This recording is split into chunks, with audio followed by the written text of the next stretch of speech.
Amém, meus queridos?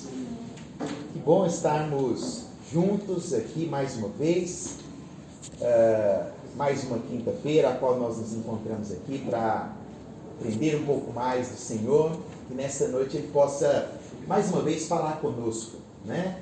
Nós estamos encerrando o nosso semestre, né? Estamos finalizando, graças a Deus por isso, né? Estamos estudando desde o ano passado o Sermão da Montanha ou o Sermão do Monte, e de forma mais específica dentro do Sermão do Monte, esse ano nós, nesse primeiro semestre, estudamos o Pai Nosso, né?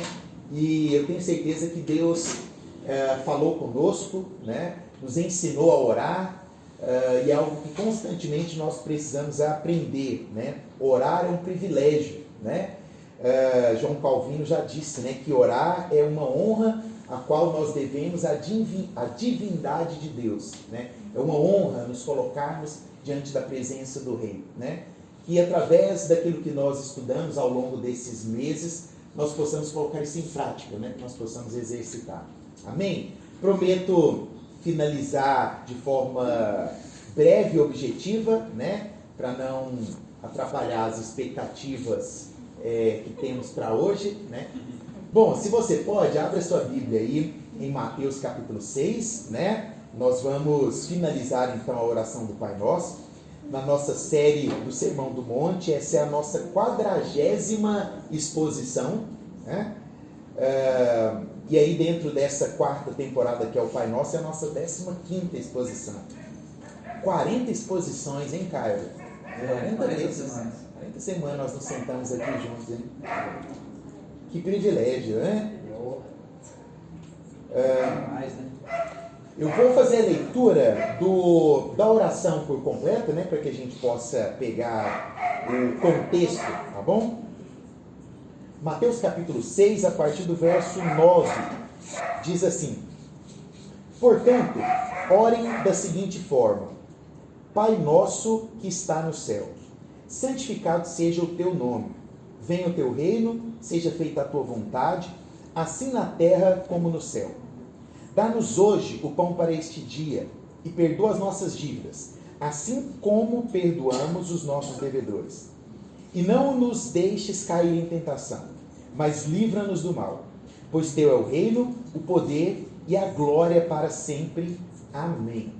Amém. Nós, ao longo desse semestre, né, nos reunimos e nos congregamos para destrinchar essa oração e para aprender um pouco mais do que é a oração do Pai Nosso, né? Nós abordamos vários aspectos, desde o aspecto original, lá do aramaico, né, que possivelmente foi a língua a qual Jesus usou para proferir estas palavras, a capacidade e a acurácia de Mateus em conseguir escrever no texto original e, consequentemente, em conseguir traduzir para o grego, que era a língua daquela época. E nós utilizamos a metodologia, né, baseada no teólogo J.C. Ryle, né, que divide essa oração em pelo menos 4 grandes partes, né? A primeira parte, que é uma declaração ao ser soberano dessa oração, que é o início da oração do Pai Nosso, quando nós nos colocamos, né, diante daquele que é o Senhor do Universo. Depois, 3 petições, são as petições direcionadas a Deus, né? Venha a nós o vosso reino, seja feita a vossa vontade, assim na terra como no céu. Depois, as outras 3 petições referidas a nós, né? Perdoai as nossas dívidas, o pão nosso cada dia nos dai hoje, e não nos deixeis cair em tentação. E a última parte, né, que o autor coloca como partes fundamentais dessa oração, é a atribuição final de louvor, que nós vamos tentar estudar e concluir assim o nosso estudo geral. Nós vimos que essa oração ela pode ser chamada como oração dos discípulos, né? Porque ela não é uma oração para qualquer pessoa, não é qualquer pessoa que pode orar essa oração. Para que você possa orar essa oração, você tem que estar muito bem orientado sobre a sua vida, sobre a sua posição como servo de Cristo, né? Vimos que essa oração ela é uma oração plural, ela começa e vai terminar no plural. não é uma oração egoísta, e principalmente nós vimos que ela é uma oração que se refere ao passado, presente e futuro, né? Ela se arremete ao passado quando nós a utilizamos para pedir perdão daquilo que fizemos. Ela se refere ao presente quando nós pedimos o pão para este dia. E ela está ligada ao futuro, que é quando nós pedimos a ajuda deste Deus, né? Para que Ele possa nos livrar da maldade e das tentações que porventura nós sejamos conduzidos exatamente por Ele, né? Nós vimos aqui que quem nos conduz à tentação é o Pai, exatamente porque o termo tentação, né, utilizado aqui no original, foi o termo peirasmos, que não é o termo tentação de você cair e errar, mas é o termo utilizado como provação. E quem nos conduz à tentação, é por isso que no original, né, o termo utilizado é não nos conduza à tentação, né? Porque quem nos leva à tentação no sentido de prova, no sentido de que vai nos provar para nos moldar e melhorar aquilo que somos, é o nosso Pai. E aí nós gastamos 2 semanas, né, falando desse termo tentação, não nos deixes cair em tentação. E hoje vamos ver a parte B e C desse versículo, que é quando Jesus termina dizendo, né, mas livrai-nos do mal. E aí a oração, ela, de certo modo, ela termina aqui, mas não termina, porque há uma doxologia, e nós vamos entender o que é essa doxologia. Em algumas Bíblias, pois teu é o reino, o poder e a glória para sempre, ele vem entre parênteses. Ou em algumas outras versões, vem uma letrinha lá em cima e no rodapé vai dizer para você que aquilo não está presente nos escritos originais, né? Nossa ideia é tentar averiguar um pouco o porquê da importância dessa doxologia final dentro deste contexto. Desse modo, quando nós olhamos, né, da mesma forma que nós vimos que existe uma palavra grega para tentação, que é o peirasmos, existe um termo grego também que é utilizado aqui no momento, né, quando Mateus escreve livra-me do mal, ou livrai-nos do mal. E o termo que é usado aqui no original, ele é muito interessante e muito importante, porque quando você entende isso, a sua oração ela não vai ser uma oração qualquer, né? Você não vai mais orar pedindo para Deus te livrar da tentação, que é aquela tentação corriqueira de comer um doce a mais, né? Ou te livrar daquela tentação de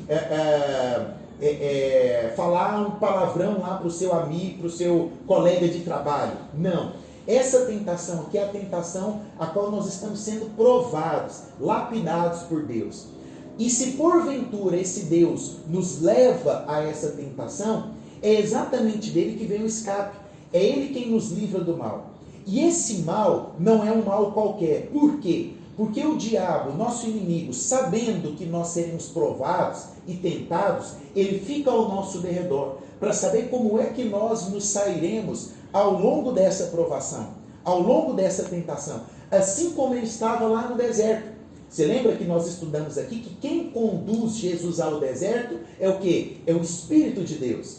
Não significa que o Espírito de Deus estava confabulando com o diabo. Pelo contrário, o Espírito de Deus leva Jesus ao deserto para lapidar Jesus ali. Entretanto, quem é que também estava lá no deserto vigiando para ver como é que Jesus iria se sair? O diabo. Da mesma forma que ele te vigia dia e noite, para saber quais são as brechas que você está dando. E se ele encontra uma brecha, ele vai tentar te abocanhar como um verdadeiro leão. E é este o termo que é usado aqui. Quando Mateus escreve, livrai-nos do mal, repetindo aquilo que Jesus havia dito, era com o termo, uma tradução bem literal, seria mais ou menos a seguinte: arranca-nos daquele maxilar. É mais ou menos arranca-nos da boca do leão. Quando nós falamos livrai-nos do mal, no original Jesus estava dizendo exatamente isso. Não me deixe cair em tentação. Mas quando eu estiver na boca do leão, e o leão estiver pronto para fechar a boca e me consumir, que ali, naquele momento, o Senhor me livre. A nossa oração, ela tem que ter essa segurança. E é por isso que esse mesmo termo, ele vai ser usado muito lá em Salmos, principalmente nos Salmos de Davi. Olha que interessante. Davi usava muito esse termo aqui, lógico, né, no hebraico. Livra-me do maxilar, livra-me das garras do inimigo. Por quê? Porque Davi sabia muito bem o que é estar quase que dentro do maxilar de um leão. Sim ou não? Foi Davi quem lutou com um leão para livrar suas ovelhas. Foi Davi quem livrou as suas ovelhas do urso. Diz que a ursa, Davi conta isso para Saul. Davi sabia muito bem o tamanho da boca de um urso. E ele diz que abriu, lá em 1 Samuel, conta que ele abriu a boca da ursa para tirar a sua ovelha lá de dentro. Quando Davi estava fugindo de Saul, Davi usa esse mesmo termo para falar, me livra dos meus inimigos. Por quê? Porque Davi sabia que Saul estava como um urso, pronto para abocanhá-lo, pronto para tragá-lo. E assim somos nós no nosso dia a dia. Nós vivemos dias onde em todos os lugares, em todos os instantes, o nosso inimigo está pronto para nos tragar. Seja na tela do seu celular, seja lá no seu trabalho, seja com aquele seu parente que é difícil, o inimigo está pronto para usar aquela brecha e abocanhar você. Mas através da nossa oração, através do nosso compromisso com aquele que nos molda, com aquele que trabalha em nós, nós somos libertos. Karl Barth, que é conhecido como o pai da teologia dialética, ele diz o seguinte: não és tu o nosso Deus libertador?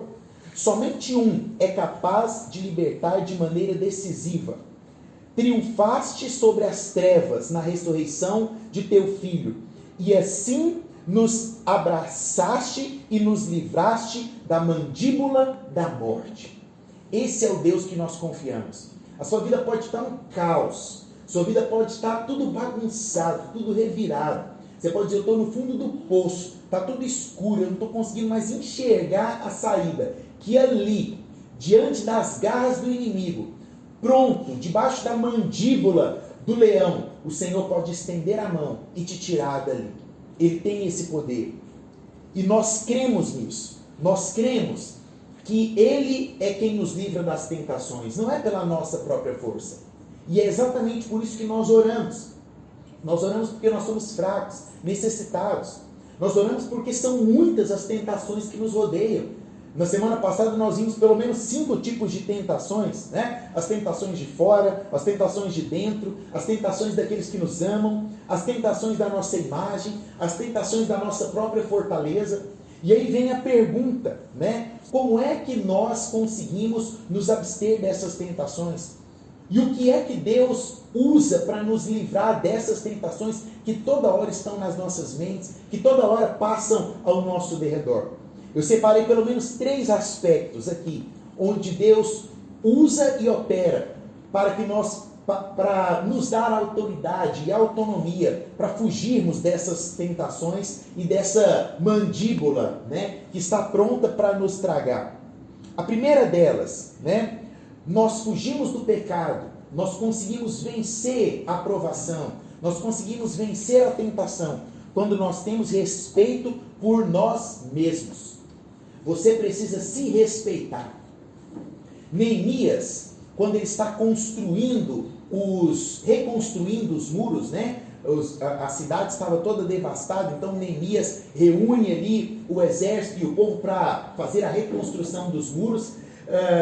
Sanbalat tenta armar ali uma armadilha para ele, e ele vai pedir uma orientação, e um de seus amigos fala assim: Neemias, toma cuidado, faz o seguinte, estão querendo te pegar, foge para dentro do templo, se esconda lá dentro do templo até que seus inimigos fujam, até que eles desistam de te perseguir. E aí Neemias vira e de forma muito categórica, nas minhas palavras, fala: eu sou um homem de verdade, eu não sou um homem de me esconder, muito menos dentro do templo do Senhor. Nós precisamos ter a nobreza de olhar para aquilo que somos e respeitar aquilo que somos, porque o que nós somos é obra das mãos de Deus. Você precisa respeitar o seu corpo, você precisa respeitar a sua mente, a mente que Deus te deu. Você precisa respeitar o espírito que Deus colocou dentro dessa carcaça que você tem. E somente quando nós entendemos isso, nós conseguimos ver que o pecado ele apenas e simplesmente degrine a nossa imagem. Um dos presidentes americanos, Garfield, certa vez, diante de um dilema, os seus assessores chegaram para ele e falaram: olha, não é certo tomar essa atitude, mas se você tomar essa atitude, tudo que nós estamos tentando resolver aqui economicamente vai ser resolvido e ninguém vai saber, presidente. E aí ele olhou assim para os assessores, de repente outros assessores chegaram e falaram: olha, presidente Garfield, tome essa atitude. Somente, se o senhor tomar essa atitude, ninguém saberá que o senhor está tomando essa atitude. E quando pela terceira vez falaram para ele: presidente Garfield, toma essa atitude, ele virou e falou assim: eu não posso fazer isso. Eu não posso de forma alguma cometer isso. Aí ele falou: mas por quê? Ele falou: porque o presidente Garfield saberá.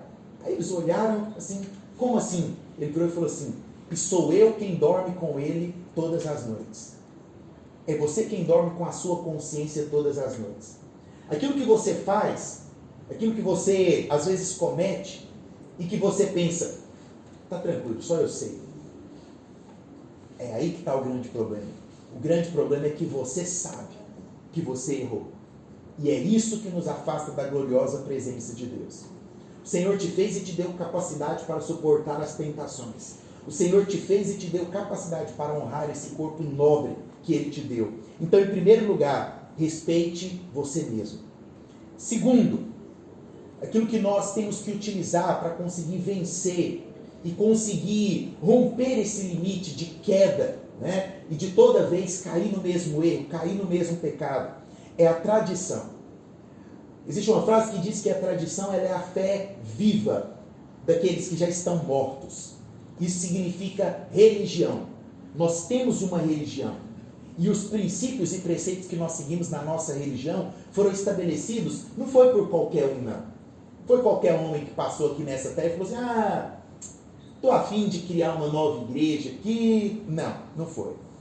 A começar pelos apóstolos, que todos eles morreram por uma verdade, foram sacrificados por uma verdade, passando pelos discípulos dos apóstolos, os chamados pais da igreja, que também morreram pela causa, e ao longo da história da igreja, homens que se debruçaram sobre a Bíblia para estudá-la, para destrinchá-la, para nos oferecer aquilo que nós temos, né?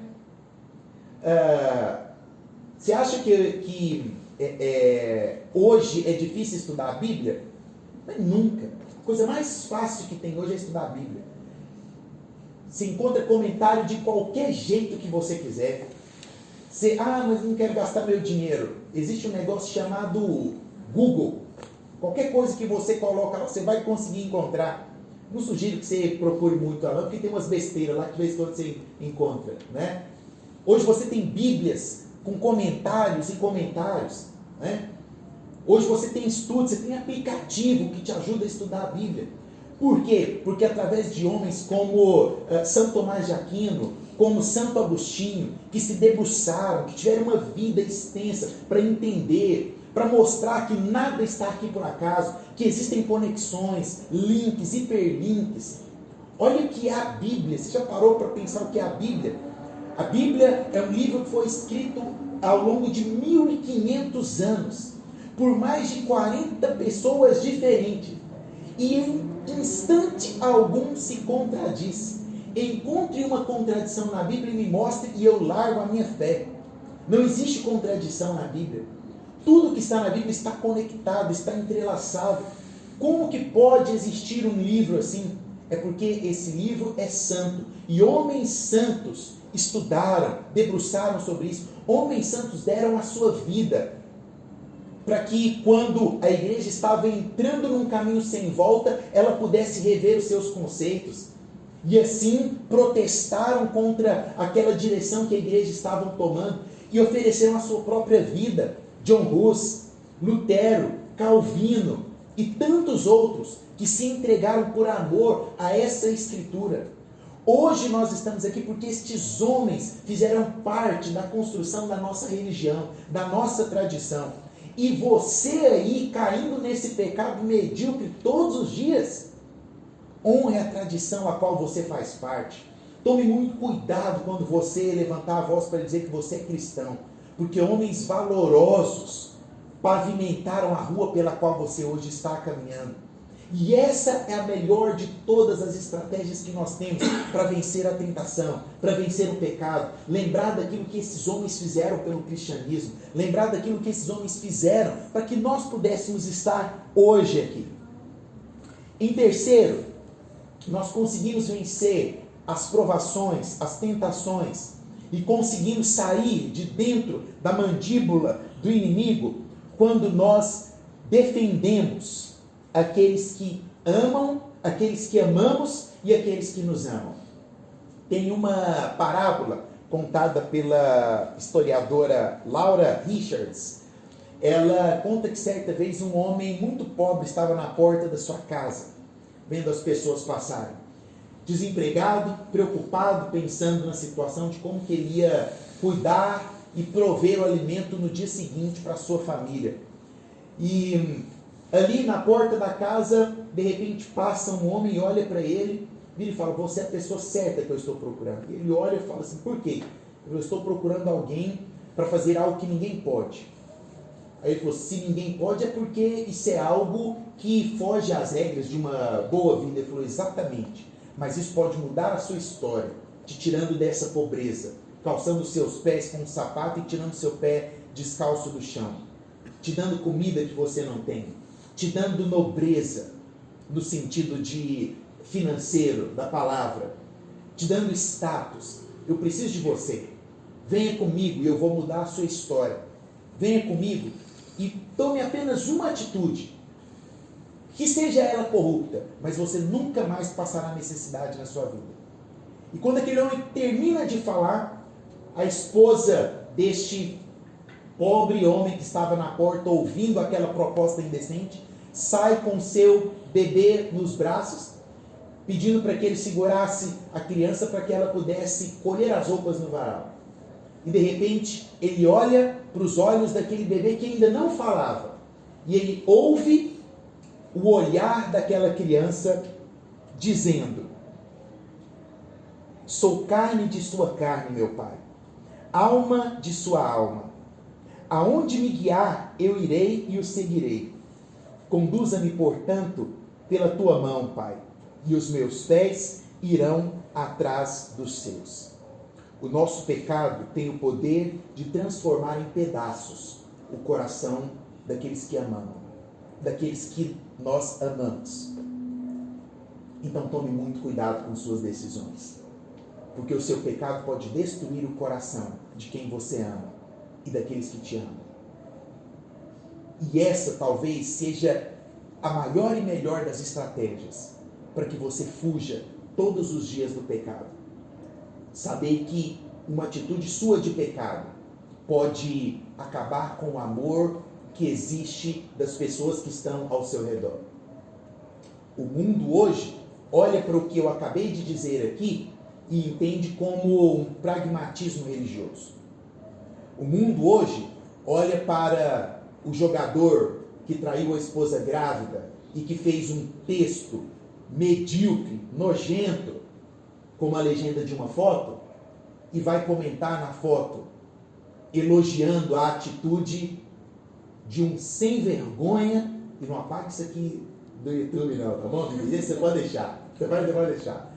Sem vergonha, corrupto, safado, mas que, por muitas vezes, nós podemos estar quase que semelhantes quando o nosso pecado machuca quem nós amamos.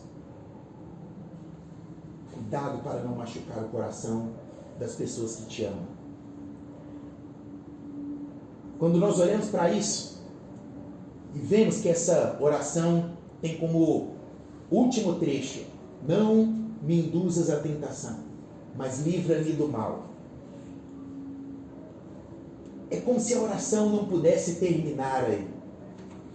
Mas ela termina aí. Por que ela termina aí? Lutero, nos seus estudos, ele sempre usava a Bíblia Vulgata, que era a Bíblia do latim. E Lutero é muito bem claro ao dizer que na oração do Pai Nosso não existia a doxologia, pois teu é o reino, o poder e a glória para sempre. Da mesma forma, quando nós pegamos os antigos códices são as cópias dos originais. Hoje, infelizmente, nós não temos, a igreja nunca teve em mãos as cópias originais, elas foram perdidas. Mas nós temos as cópias dos originais. E os estudos paleontológicos mostram que quanto mais cópia você tem de um texto, maior a prova de que aquele texto era original. E nós temos mais de 500 cópias do Novo Testamento, que comprovam aquilo que está ali.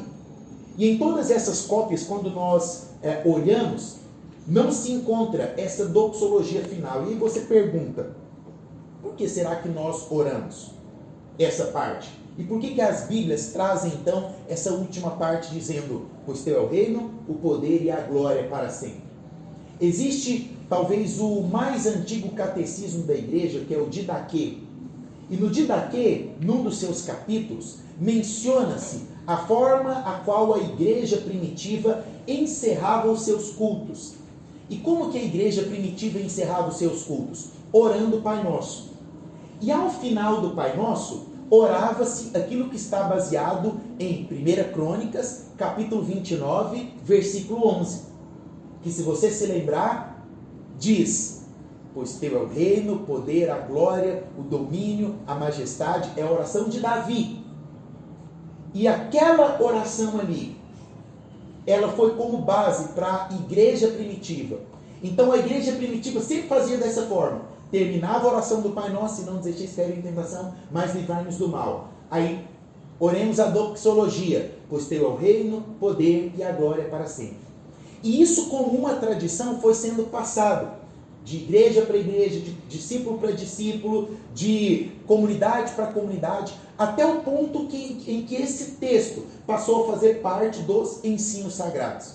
E aí vem a sua pergunta, mas como pode então colocar um texto que não foi dito por Jesus como parte do sagrado?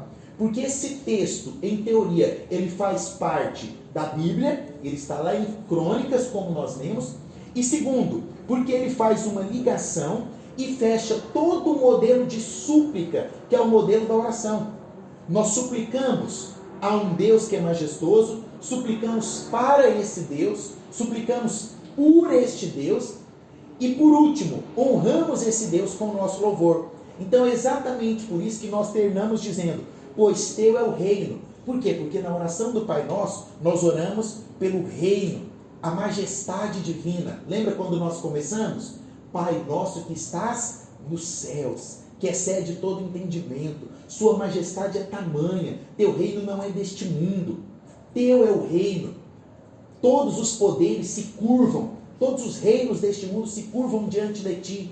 O reino e a majestade, a força, a grandeza pertence ao nosso Deus. O poder, para nos fazer lembrar quando nós estamos terminando a oração, que Ele tem o poder de nos sustentar nas nossas fraquezas. Ele tem o poder de responder o nosso clamor. Ele tem o poder para fazer com que o impossível aconteça na tua casa, na tua família. Ele tem o poder de curar. Ele tem o poder de restaurar. Ele tem o poder de refazer. Ele é poderoso sobre todas as coisas. Ele move montanhas. Teu é o reino. Teu é o poder. E tua é a glória. Sabe por que nós dizemos tua é a glória? Porque nenhuma oração de um verdadeiro cristão deve terminar sem o louvor genuíno a Deus. Você pode reclamar para Deus, você pode chorar diante de Deus, você pode expressar o seu lamento, você pode chegar bravo diante de Deus, você pode chegar cansado, você pode chegar ofegante, de qualquer forma, mas nunca termine a sua oração sem louvor a Deus. Não cometa mais a imprudência de terminar a sua oração com um pedido pessoal. Termine suas orações glorificando e exaltando o nome de Deus. É por isso que essa doxologia faz parte do momento final da oração. pois teu é o reino, o poder e a glória para sempre. Só que aí a oração não termina no para sempre, ela termina no amém. E aí Lutero, que usava a Vulgata, ele fala muito bem, né? A melhor coisa que existe numa oração é dizer amém. Porque quando nós dizemos amém, nós lembramos que essa nossa oração do Pai Nosso, ela é de fato uma oração plural. Nós começamos dizendo Pai Nosso, e o amém, ele é uma concordância em comunidade, que significa assim seja. Nós começamos a oração pedindo por todos nós, e terminamos juntos, como comunidade, como corpo de Cristo, como família, dizendo assim seja. E quando nós dizemos amém, nós dizemos assim seja, nós estamos dizendo para Deus, olha Deus, eu não fiz uma oração jogada ao vento. A minha oração não é uma oração qualquer. Eu não estou orando a oração aqui jogando no bingo. Não, eu não estou contando com a sorte para que a minha oração, para que a resposta da minha oração aconteça. Não. Quando eu digo amém, eu estou declarando que eu tenho convicção, certeza e entendimento da capacidade divina para atender a minha voz, para atender a minha oração. E aí, para terminar, Lutero, ele diz assim, você pode ter muito mais certeza de que Deus vai responder a sua oração do que a certeza de que você precisa desse pedido que você está pedindo. Essa é a convicção que nós temos. E é com essa convicção de que, de hoje em diante, nós iremos orar e clamar o Pai Nosso nas nossas orações diárias, diante dos nossos afazeres. Que a oração do Pai Nosso faça parte da sua vida, não como uma reza, não como uma oração pragmática, mas como algo que pode transformar a sua história, porque você sabe aquilo que você está orando, sabe pelo que você está clamando, e você tem a certeza de que, diante daquele ao qual você tem colocado os seus pedidos, a sua oração sempre será ouvida. Se ela é ouvida, ela também sempre será atendida. Que assim seja. Amém. Vamos orar? Senhor Deus, soberano Pai, nós te agradecemos por estes meses de estudo, onde debruçamos sobre texto da Sagrada Escritura do Senhor. E não haveria, ó Deus, melhor forma de terminarmos essa temporada de estudos, não haveria, ó Deus, palavras as quais nós pudéssemos expressar, não haveria melhor forma, ó Deus, de colocar os nossos sentimentos diante do Senhor, se não fosse, ó Deus, com a tua própria oração. Então assim nós oramos. Pai nosso que estás no céu, santificado seja o teu nome. Venha a nós o vosso reino e seja feita a vossa vontade, assim na terra como no céu. O pão nosso de cada dia nos dai hoje, e perdoai as nossas dívidas, assim como nós perdoamos os nossos devedores. E não nos deixes cair em tentação, mas livra-nos do mal, pois teu é o reino, o poder e a glória para sempre. Amém. Deus te abençoe, em nome de Jesus.